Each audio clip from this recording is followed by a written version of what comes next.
What's up, Blue Jay fans? Robb Scott of the Jay Talking Podcast back with another game day recap on a beautiful Saturday afternoon. It's the first day I wore shorts today, and I have the whitest goddamn legs you'll ever see, and I hate this first month of summer, of warm weather, because it's just the worst. It's the worst. You're the palest motherfucker in town, and you got to flash these legs. It's the only way they're going to get color. Or the middle of January, you will just look ridiculous. So that's the life I live. But anyway, it was a Saturday afternoon. The Blue Jays were on TV. I was helping lay floor with my wife. I was watching the game out of the side of my eyeballs, but I was listening to it with my earlobes. And Blue Jays pulled off a victory, and a solid victory. But, look, again, I'm not saying but to be downer. I'm just saying but to show the consistency. Okay, because a win like this can provide hope, and hope is a great thing, but false hope is not a good thing. So the Jays had very few hits in this game, same type of offense, very little offense, or just enough offense to be either close or lose. Starting pitching very good, and this time the bullpen held on too, so that was very, very nice to see. Let's get right to it. Tampa Bay comes in 12-12 against the Blue Jays, who are 6-17. Matt Andriese 1-0 with a 3.86 ERA on the season against Francisco Liriano, who's 1-2 with a 4.58 ERA. He seems like he's been kind of up and down. His control is not totally in control. It's kind of like a bingy alcoholic. And that's no insult to you goddamn alcoholics out there, because I'm a bingy motherfucker myself.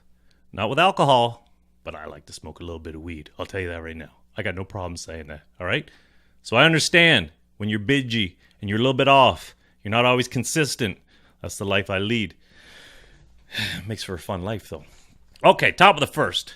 Bottom of the first. 1-0. The Blue Jays get on the board. Kendrys Morales scored. No, he reached on an error, and Jose Bautista scored. Top of the second now. Tampa Bay ties it up 1-1. They strike quickly, as the Blue Jays are known to let their opponents do after they score. Jesus Sucre with an RBI single to score Tim Beckham. That was 1-1. Next time somebody scored, it was the Blue Jays again. Bottom fourth, Ross Martin with an RBI double. Justin Smoke scored. That made it 2-1 Blue Jays, and they would not look back. That was the game-winning RBI, though they did add insurance on the top of the sixth.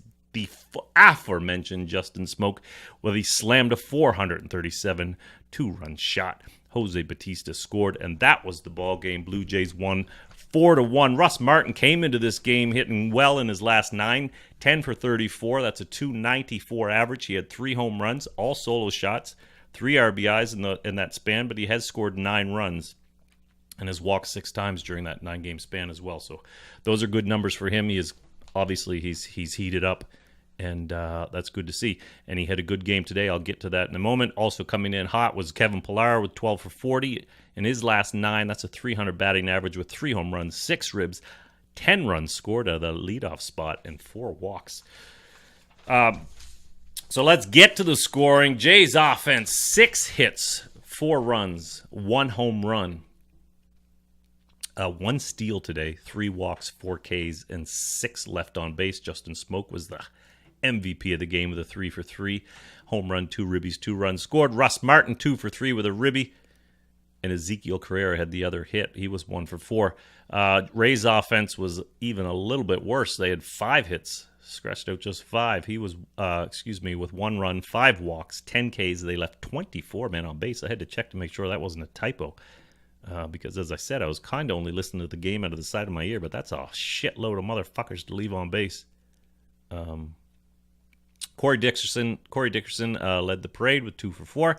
Jose Sucre, 1 for 2 with a rib. Steven Souza Jr., who got hit in the hand, was 1 for 2 with a walk, and Ricky Weeks Jr., the old-timer, 1 for 2 with a walk. Souza did, it did come back that he had the x-rays on his hand, and x-rays appear to be negative which is good. He will be reevaluated over the next 24 to 48 hours. The pitching, Francisco Liriano got the win. He goes to 2-2 on the season.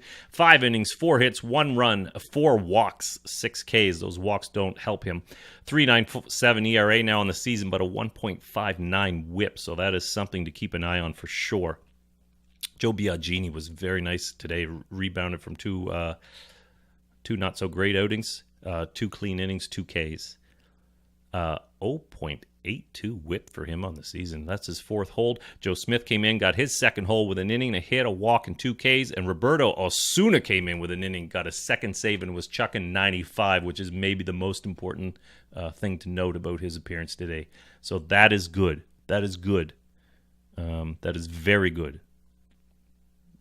I guess it would indicate that maybe we don't have any worries about injuries. You know, he missed most of spring training, and then went on the DL. So maybe he's still just getting his body tuned up. Who knows? Jays pitching, Matt Andrees, 7 innings, 1 hit, 4 runs, 3 earned, 3 walks, 4 Ks. He took the loss as a 3.86 now ERA on the season. And Ryan, I can't even read my own chicken scratch. Garten, an inning and a hit for him. So the Jays win 4-1.